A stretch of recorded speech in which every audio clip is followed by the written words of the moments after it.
He called her a nobody in front of everyone.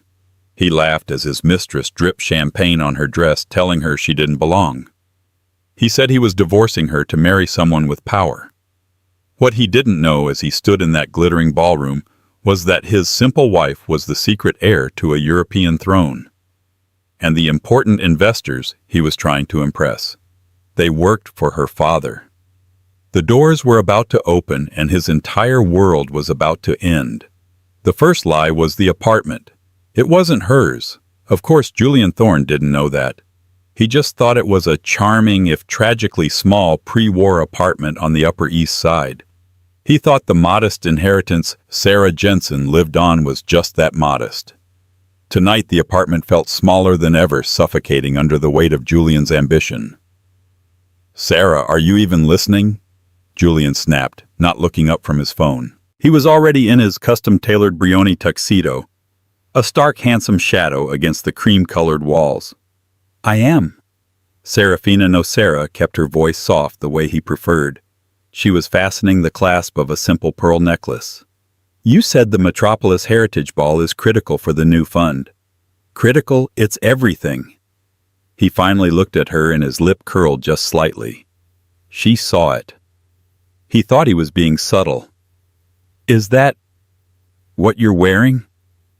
She looked down at her dress. It was a deep emerald green, vintage, elegant and deliberately understated. "It's a classic." I thought, "It's fine, Sarah, just fine." He sighed, running a hand through his perfect hair. "It's just, tonight I'm closing the biggest deal of my life. I'm securing final stage funding for Thorne Global Capital. I need to look like I have a lioness, not a, well, just try to stand near the back, all right? And please don't talk to Mr. Duval. I'll handle him." The barb hit its mark, as it was intended to. For 5 years, Serafina of Valoria had lived as Sarah Jensen. She had left the cold marble halls of her father's palace in Valoria, a tiny, fiercely wealthy principality nestled between France and Switzerland.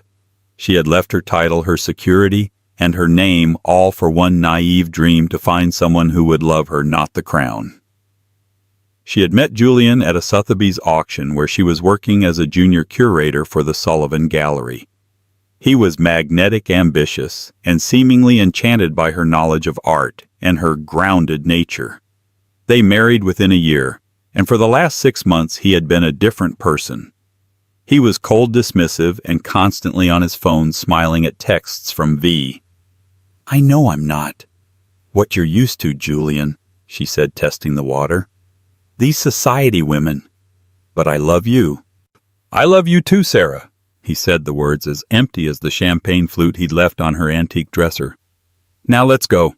Victoria Vance is hosting the pre-gala reception and I can't be late." He didn't offer her his arm. He just walked out the door expecting her to follow. She took a deep breath, looking at the small frame photo on her nightstand. It was of her and her father, King Alistair II, dressed in hiking gear on a mountain in Valoria long before she'd begun this experiment.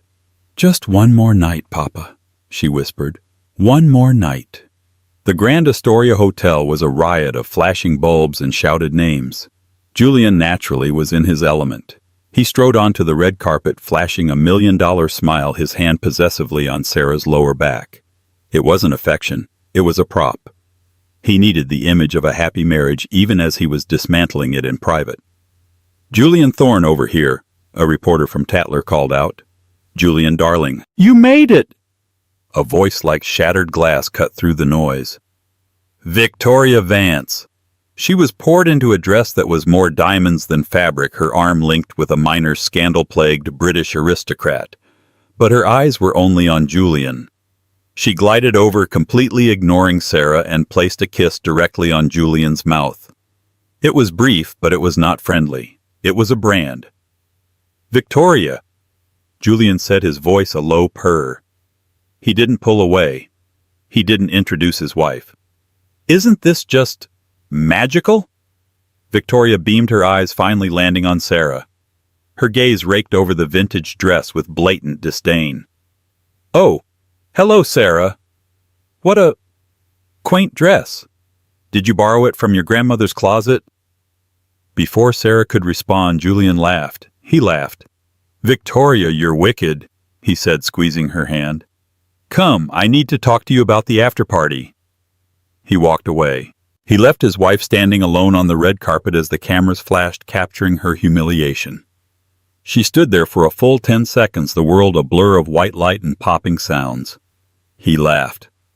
That was the moment the glass in her heart didn't just crack. It pulverized. She composed her features, gave a polite icy nod to the bewildered reporters, and walked inside. The ballroom was magnificent, a sea of gilded architecture and crystal chandeliers. But Sarah saw none of it. She saw Julian and Victoria in a corner, huddled together, his hand on her waist. They were laughing. Sarah got a glass of champagne from a passing waiter and moved to the edge of the room. She would endure. She would get through the night, go home, and then she would have to decide. Well, if it isn't little Mrs. Thorne all alone. Victoria was back this time without Julian. What do you want, Victoria? Sarah asked, her voice dangerously quiet. Oh, just to offer my condolences. It must be so hard trying to keep up. Victoria swirled her champagne. You see a man like Julian? He's a predator. He needs a partner who can hunt with him. You, my dear, are prey. You're domesticated. And you're not. Darling, I'm the lioness, Victoria purred. He just told me. As soon as his deal with the Europeans closes tonight, he's dropping you. He's upgrading. Sarah's blood ran cold. He said that word for word. Victoria smiled, a cruel, triumphant slash of red lipstick. And he sealed the deal. She held up her hand where a new, blindingly large diamond sat on her right ring finger. A welcome gift. He's just so generous. Sarah didn't say anything. She just turned and walked away, heading for the ornate marble terrace. She needed air. She was suffocating. She stepped out into the cool November night, the sounds of the city far below. Her hands were shaking, not from sadness, not anymore, from rage. She pulled her own phone from her simple clutch. It was an old nondescript model she used for one purpose. She speed-dialed a single number. It was answered on the first ring. Gideon?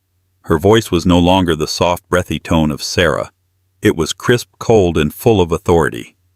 Your Highness? The voice on the other end was deep calm. Are you compromised? I am disappointed. She said the code word for a situation that had become intolerable. My Odysseus protocol is broken. The experiment is over. There was a pause. Understood. Shall I retrieve you? She looked back through the glass doors.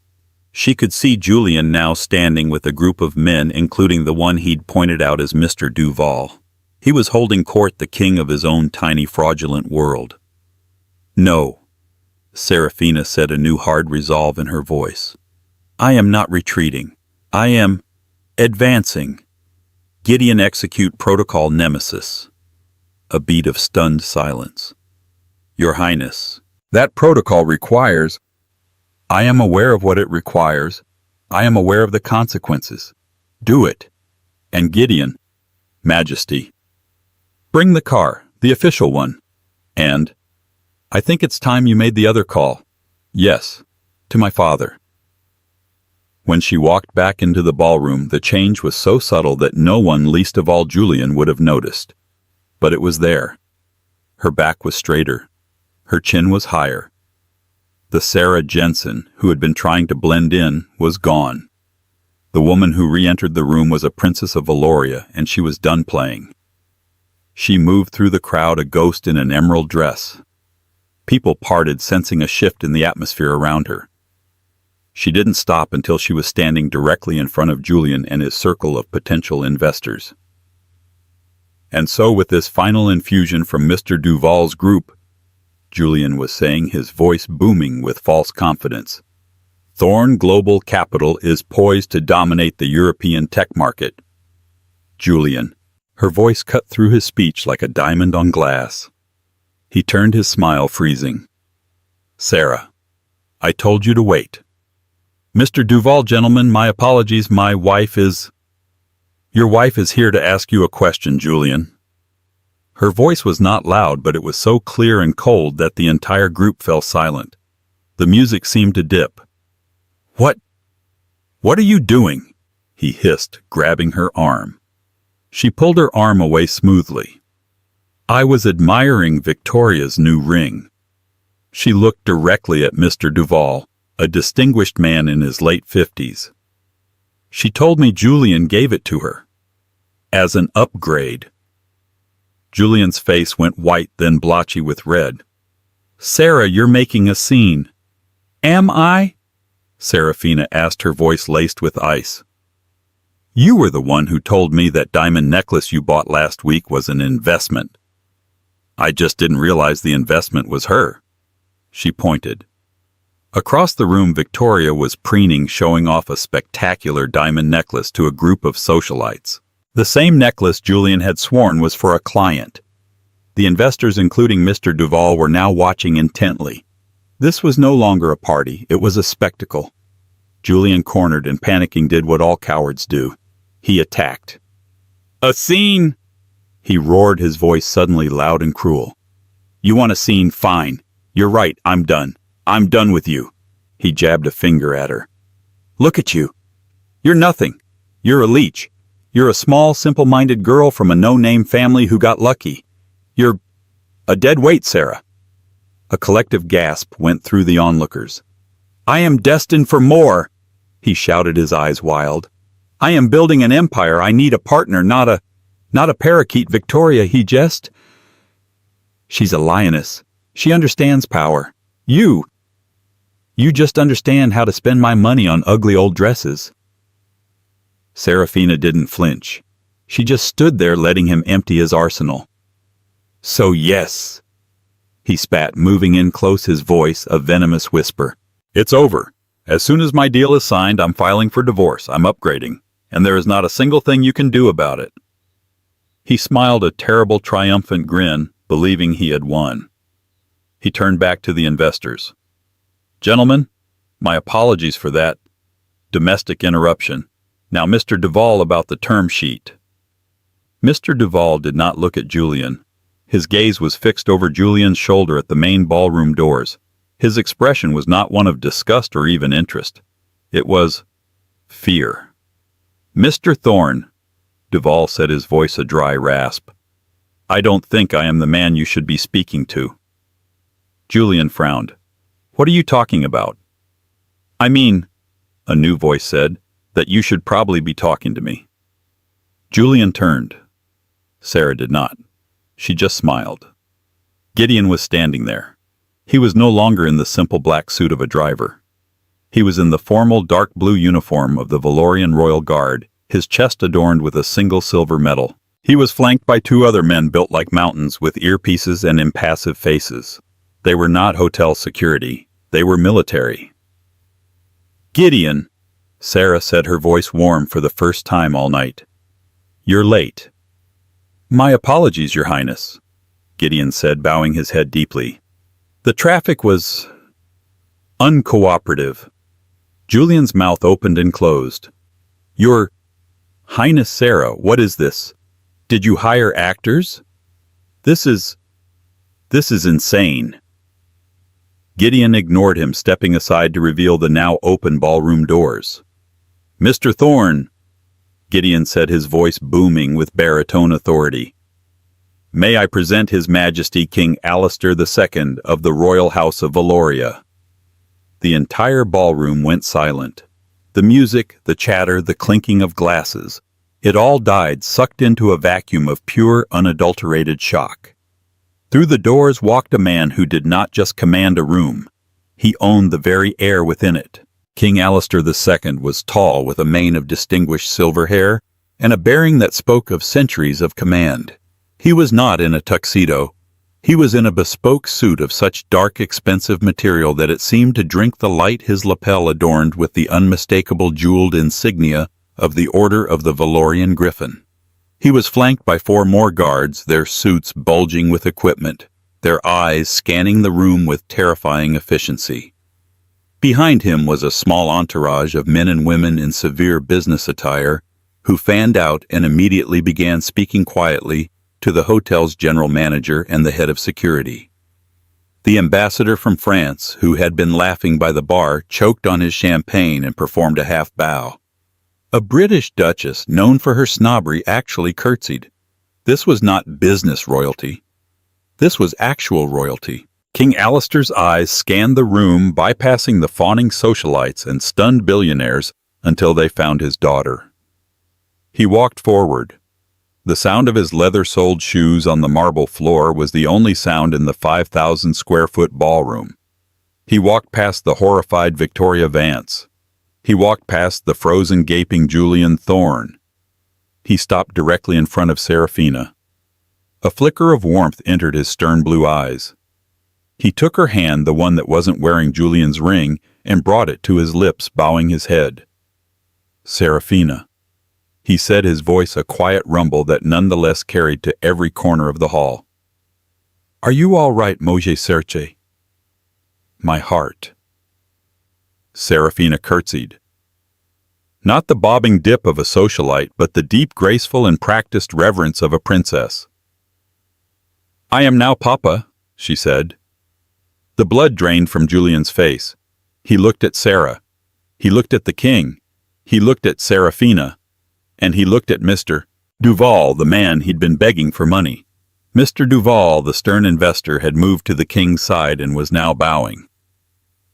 "Your Majesty," Duval said, "a pleasure as always." "Mr. Duval," the king said, his voice now flat and cold as a glacier. "My head of North American operations for Valorian Holdings. I trust the trip from our Zurich headquarters was pleasant." "It was Your Majesty," Duval said. Julian made a small choking sound. Valorian Holdings, the mysterious European conglomerate he had been chasing for a year, the whale that was going to make his company. He looked at Serafina, his simple wife, the wife who worked in an art gallery, the wife who spoke 5 languages, the wife who had a knack for finance he had always dismissed as cute. "You," he whispered, pointing a shaking finger at her. You were Valorian Holdings." Serafina finally turned to look at him, and it was the look of a queen staring at an insect. "No, Julian," she said, her voice clear and caring. "I am not Valorian Holdings. Valorian Holdings is the private equity firm that manages my family's money. The money you have been desperately trying to get your hands on. The investors you've been lying to, they are my father's employees." The king stepped forward a single menacing step. He was a foot taller than Julian and radiated an aura of absolute power. "Mr. Thorne," King Alistair said, his voice dangerously level, "you were seeking a capital infusion.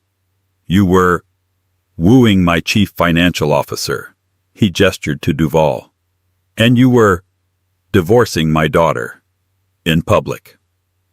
The revelation hit Julian not like a wave, but like a physical blow from a cannon.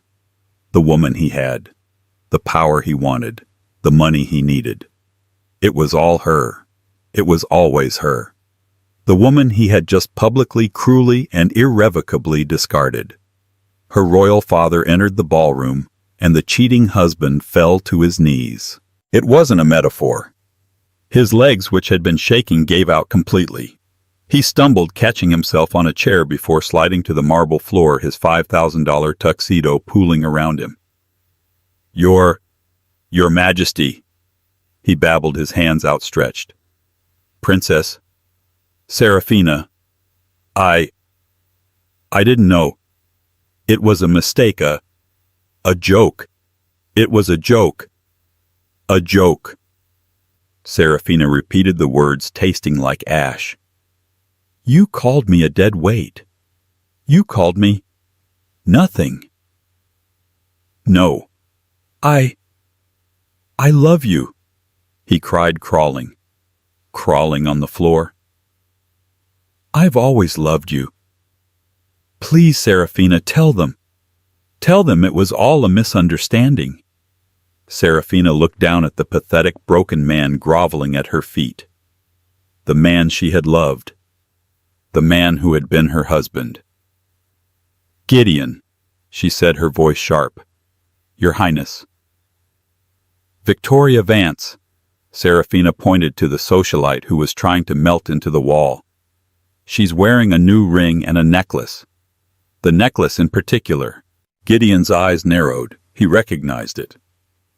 "I believe," Seraphina continued, her voice projecting for the entire room, "that you will find the necklace is a custom piece from the Maison de Valoria Royal Jewelers. Specifically the Star of Eldoria set." She looked at Victoria, who had turned a shade of white that matched the tablecloths. "Its serial number is V1138, and it was reported stolen from our family vault in Zurich last week." Victoria let out a small shriek. He gave it to me, I didn't know. He said it was a gift." "Oh, I'm sure he did," Seraphina said. "Julian has a habit of giving away things that don't belong to him." She turned her gaze back to her husband. "Didn't you, Julian?" Julian was now hyperventilating. "Stolen.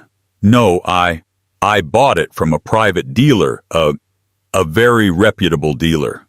"A dealer?" The king interjected, his voice booming with wrath. "Who has been under surveillance by Interpol for trafficking in stolen artifacts. My artifacts." "You thief!" "Gideon," Seraphina said, "please inform the NYPD, who I believe are waiting downstairs, and our friends at Interpol. We have found their thief and his accomplice." "Accomplice!"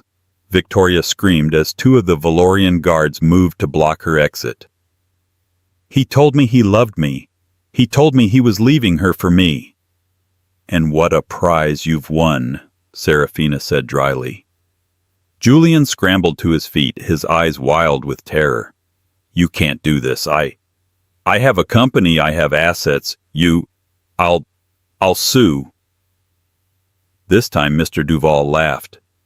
It was a short, sharp, brutal sound. "Sue Mr. Thorne. With what?" Duval stepped forward, pulling a tablet from his briefcase. "Thorne Global Capital. An impressive name for a company that is in essence a house of cards." He tapped the screen. "You've been over-leveraged for 18 months, Mr. Thorne. You've been funding your lavish lifestyle, the cars, the watches, the gifts for your mistress by taking on more and more debt." I have investors," Julian stammered. "No, you don't," Duval said. "You have one investor, one sole debt holder who has been quietly buying up all your debt, propping you up, waiting for this very moment." Julian's eyes widened in dawning horror. "Who?" Duval smiled. "A small anonymous holding company registered in the Caymans, which is in turn a wholly owned subsidiary of Valorian Holdings S.A. He turned the tablet to face Julian. "We own you, Mr. Thorne. We have been the only thing keeping you from bankruptcy for a year. We were waiting for a signal from Her Highness." Seraphina gave a small, cold nod. "And," Mr. Duval said with immense satisfaction, "we just received it, as of 9:14 p.m. Eastern Standard Time. All your credit lines are frozen, all your assets are seized, and we are calling the note in its entirety, effective immediately." He tapped the screen one last time. "You are not just a social pariah, Mr. Thorne. You are bankrupt. You nothing." Julian looked at the tablet. He looked at the king. He looked at Seraphina.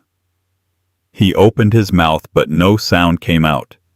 His entire life, his company, his reputation, his future had been erased with a single tap on a screen.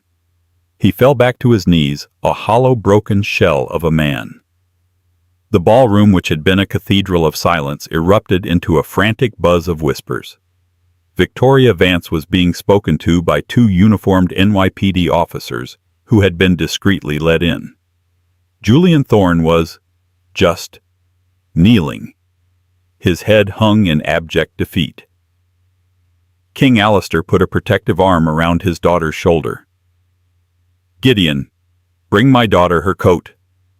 "Yes, Your Majesty." Gideon returned not with the simple cloth coat Sarah had arrived in, but with a magnificent full-length cape of dark Valorian velvet embroidered with the royal crest. He draped it over her shoulders.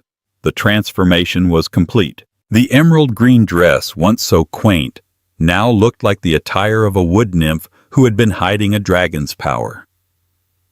"Come, Seraphina," her father said gently. "You have been Sarah long enough. It is time to come home." She nodded, taking his offered arm. They began the long walk to the doors, a king and his heir, the crowd parting before them like the sea. But as she reached the door, Seraphina stopped. She turned back. The entire room, full of the most powerful people in New York, held its breath.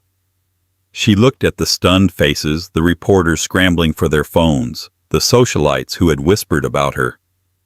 "For 5 years," she said, her voice clear and strong, no microphone needed, "I lived among you as Sarah Jensen. It was an experiment. I wanted to see if I could build a life, a real life, and find someone who would love me for me. Not for a title, not for a vault in Zurich." She looked directly at the broken man on the floor. "I failed, but I learned." A new strength filled her. "I learned that a title does not give you power, it gives you responsibility. And I learned that the name I tried to hide, the name Sarah Jensen, is not a name of shame. It is the name of a woman who learned to survive." She turned to her father. "Papa, the Alistair Foundation was this evening's primary sponsor, was it not?" The king nodded. "It was. Our donation," she announced to the room, "will be doubled."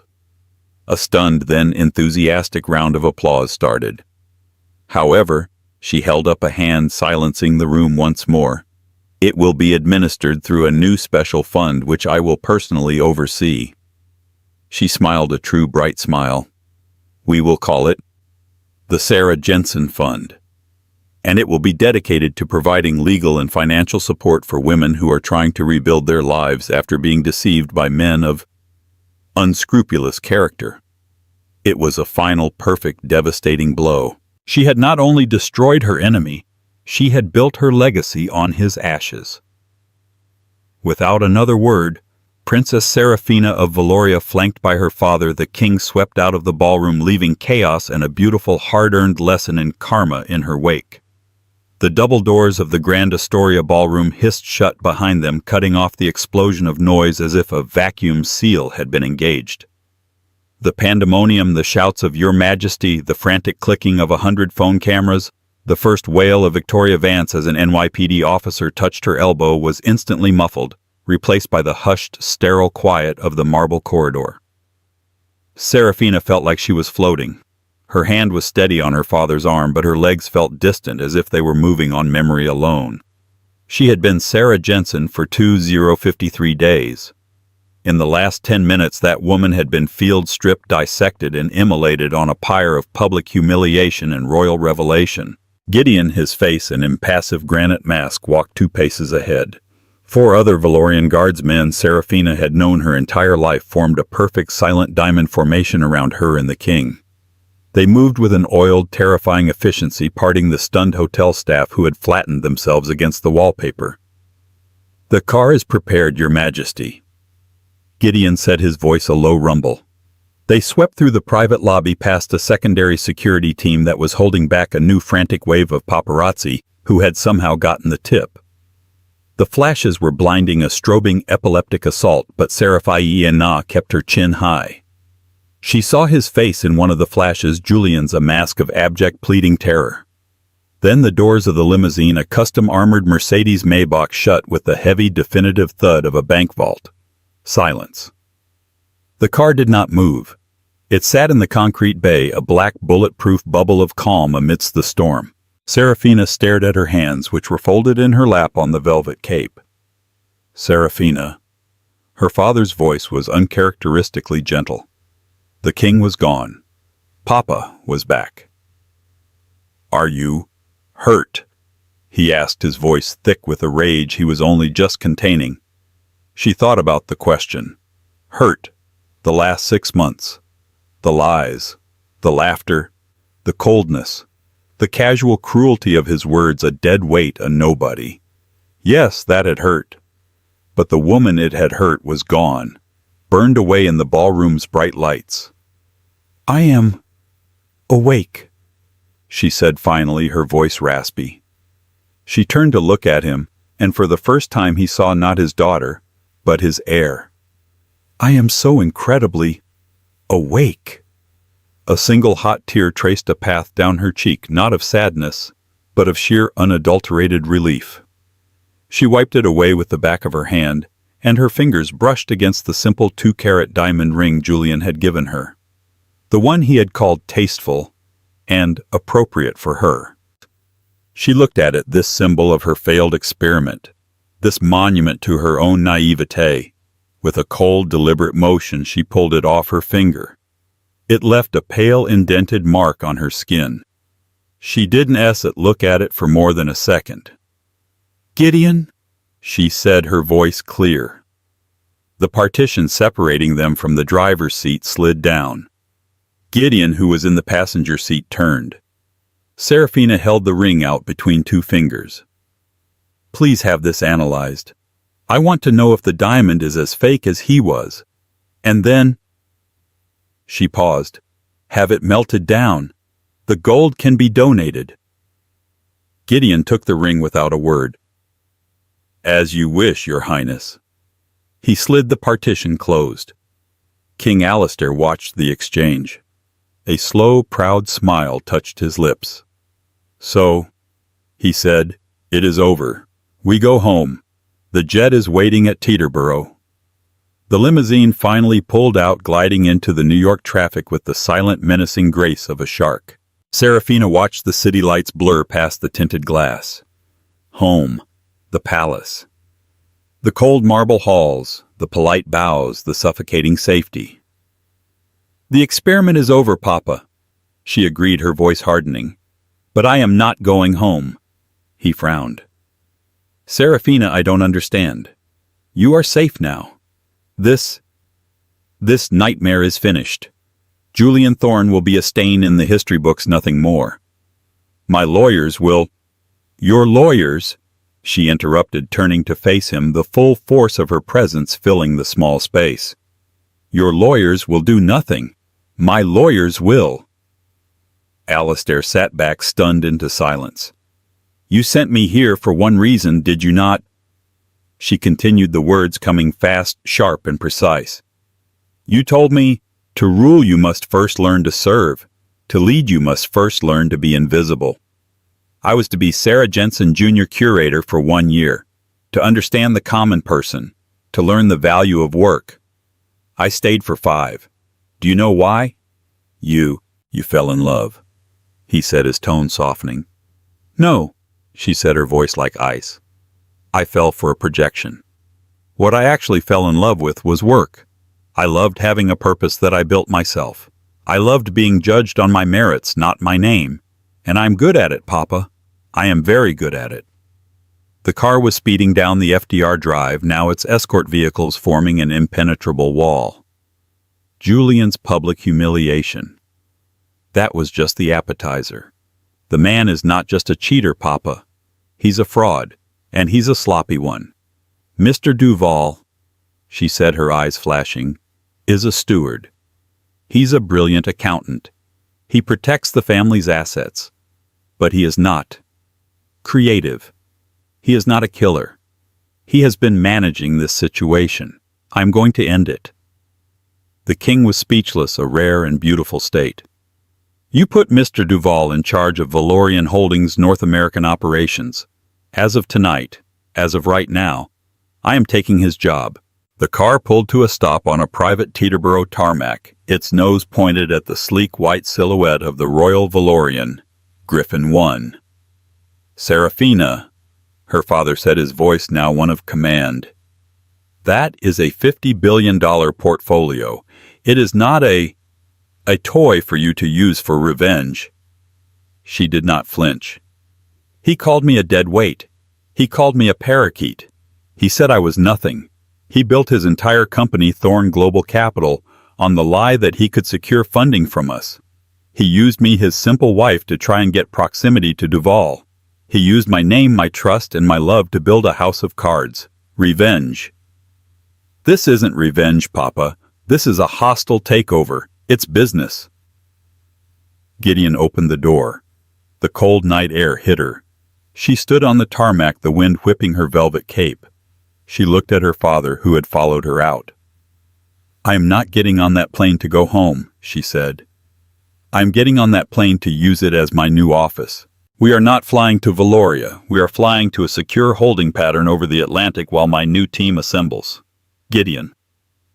"Your Highness." "Secure the Valorian Royal Suite at the St. Regis. I want Mr. Duval, the entire legal team from Cravath, Swain, and more, and a full forensic accounting squad from Deloitte. I want them there in 3 hours. We will land at dawn." Her father stared at her, the wind ruffling his silver hair. He saw no fear in her eyes, no sadness, only a terrifying, focused, and righteous blaze. He had sent his daughter to learn to be a commoner. She had returned a queen. He nodded a single sharp motion. "Gideon, you heard the princess. Make it happen." He turned back to Serafina. "But I am staying with you, as an observer." "Of course, Papa," she said, a small dangerous smile on her lips as she ascended the stairs to the jet. "I'll need someone to fetch the coffee." The first shell hit at 500 a.m. just as the sun was painting the sky in shades of bruised purple and gray. It was not a legal filing. It was not a phone call. It was page 6. Ballroom blood knee. King's crasher. Simple wife is secret princess. In a scene that insiders are calling the most dramatic public takedown in New York society history, tech bro Julian Thorne, founder of the embattled Thorne Global Capital, was royally, and we mean royally, dethroned. At the Metropolis Heritage Ball, Thorne was overheard viciously dumping his quaint wife Sarah in favor of socialite/vulture Victoria Vance. One problem, simple Sarah, is actually Her Royal Highness Princess Serafina of Valoria, heir to the throne, and more importantly to the multi-billion-dollar Valorian holdings. Thorne's entire company has been desperately seeking an investment from, you guessed it, Valorian. Eyewitnesses report that just as Thorne called his wife a dead weight, the ballroom doors opened and in walked His Majesty King Alistair II himself, flanked by guards. The man didn't just kneel, one duchess told page 6. He melted. It was delicious. He literally crawled. The night ended with Thorne in a puddle and Vance in handcuffs, arrested in connection with the theft of the priceless Star of Eldoria necklace. A palace source confirms the upgrade was in fact stolen property. Ouch. By 7:00 a.m., Forbes had dropped the financial hydrogen bomb. Thorne Global implosion, Valorian Holdings calls 1.2B. Debt note. Stock to zero. Following the shocking social circuit implosion of its founder Julian Thorne, Global Capital ceased to exist this morning. Valorian Holdings SA, which had been quietly buying up Thorne's substantial debt for the past 18 months, confirmed it has called the entire note effective immediately. A spokesperson for Valorian, which manages the private wealth of the Valorian royal family, stated, "Due to a catastrophic failure of leadership and credible allegations of criminal fraud, we have moved to protect our interests. All assets of Thorne Global Capital and Mr. Thorne personally have been frozen or seized." The market, which already had doubts, reacted instantly. The stock is worthless. Julian Thorne, who was worth an estimated $800 on paper last night, is as of 7:00 a.m. in debt. By 9:00 a.m., the royal suite at the St. Regis was a war room. The opulent Louis XVI-style furniture had been pushed to the walls.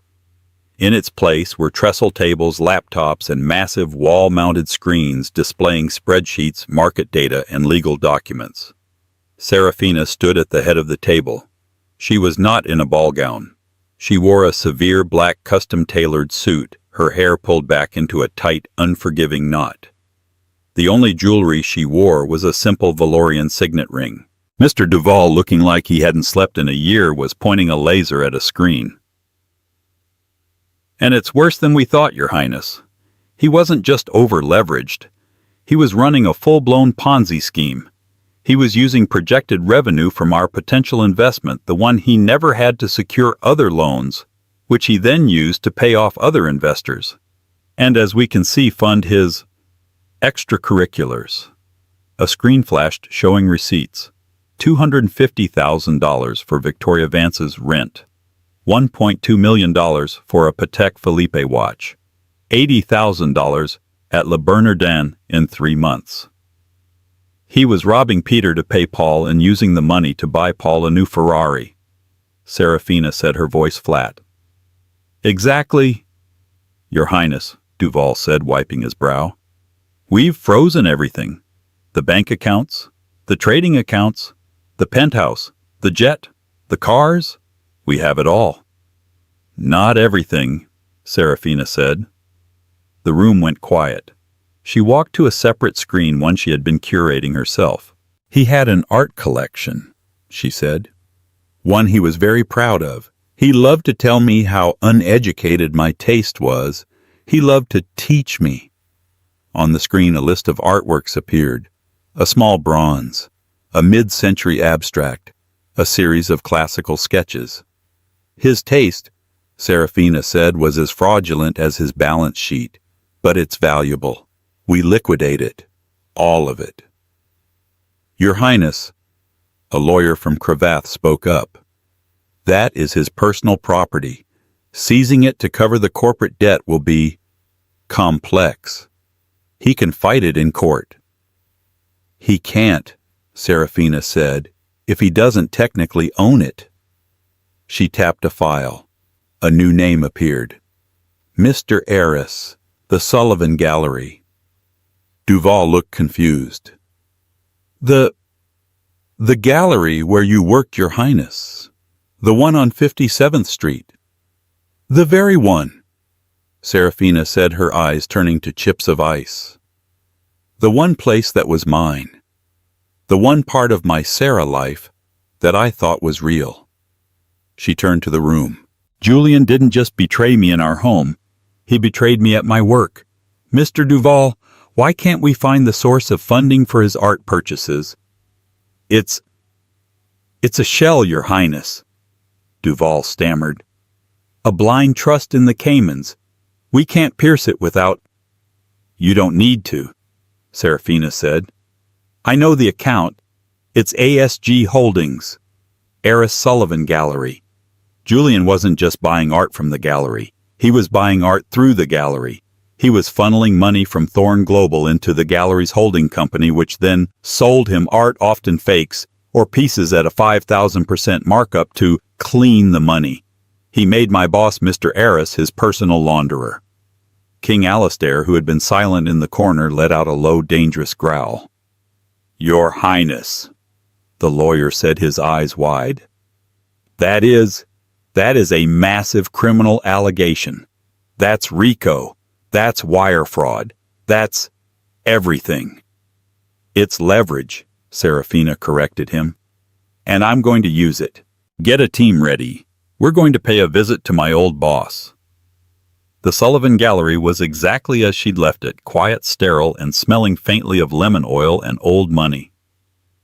Mr. Eris, a small bird-like man in a bow tie, was fluttering anxiously by his desk. When Serafina walked in, flanked not by royal guards, but by 2 terrifyingly expensive lawyers from Cravath, he nearly fainted.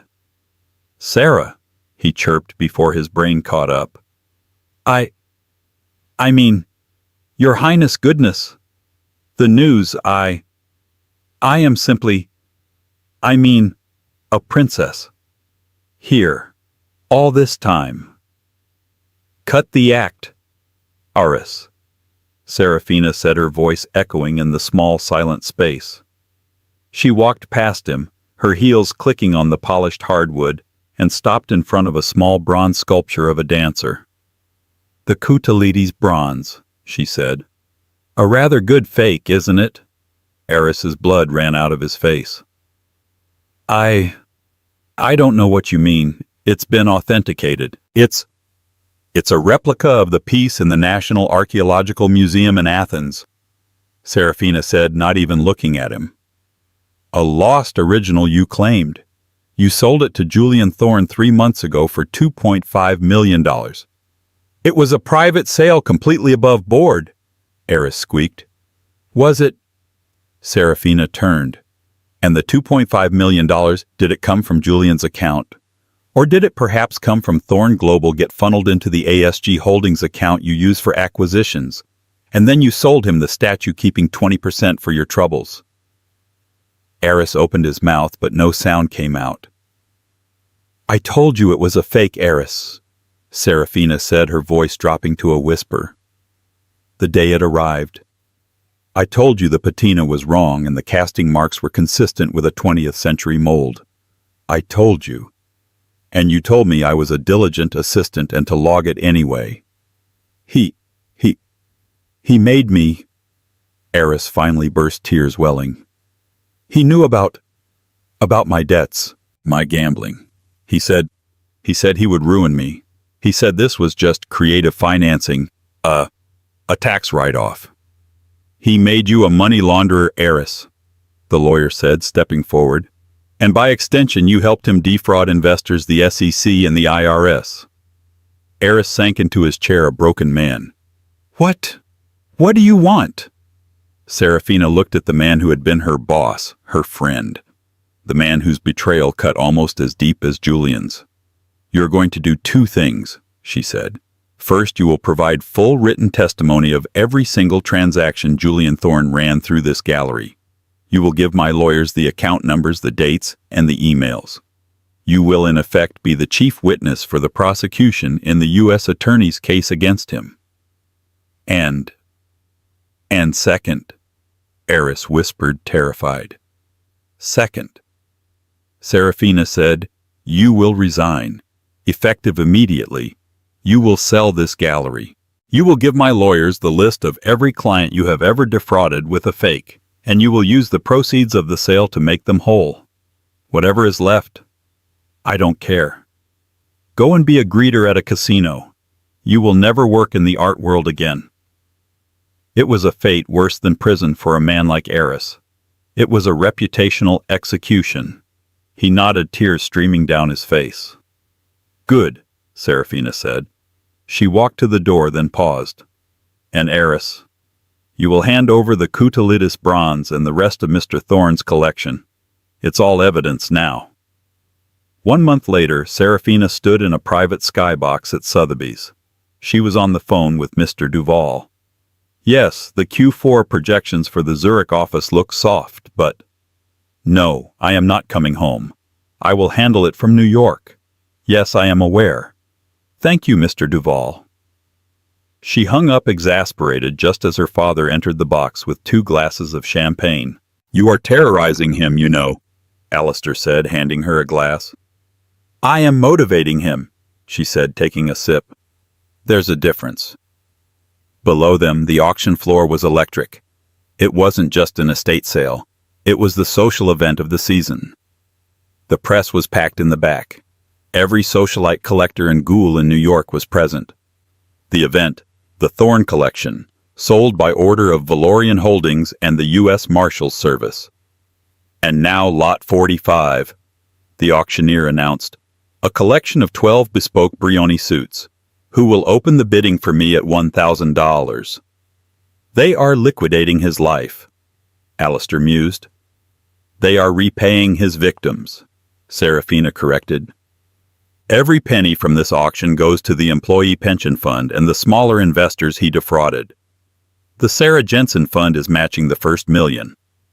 They watched as his Patek Philippe, the one from the Le Bernardin receipt, sold for half what he paid.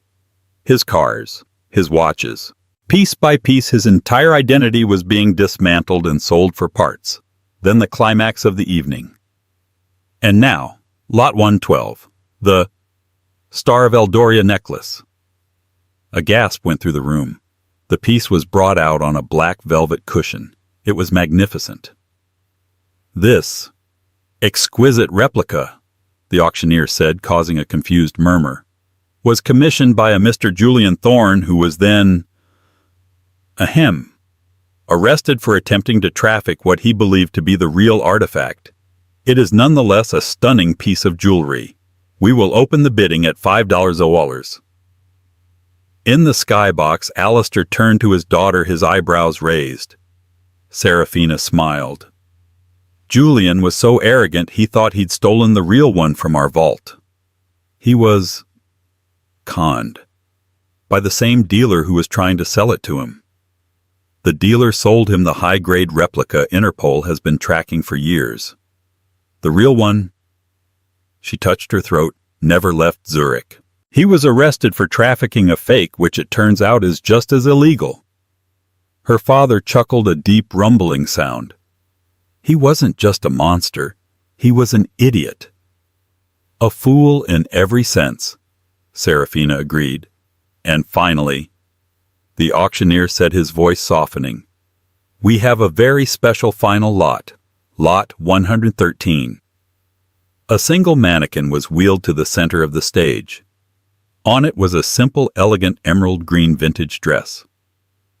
The dress of a princess, the auctioneer said, his voice full of reverence.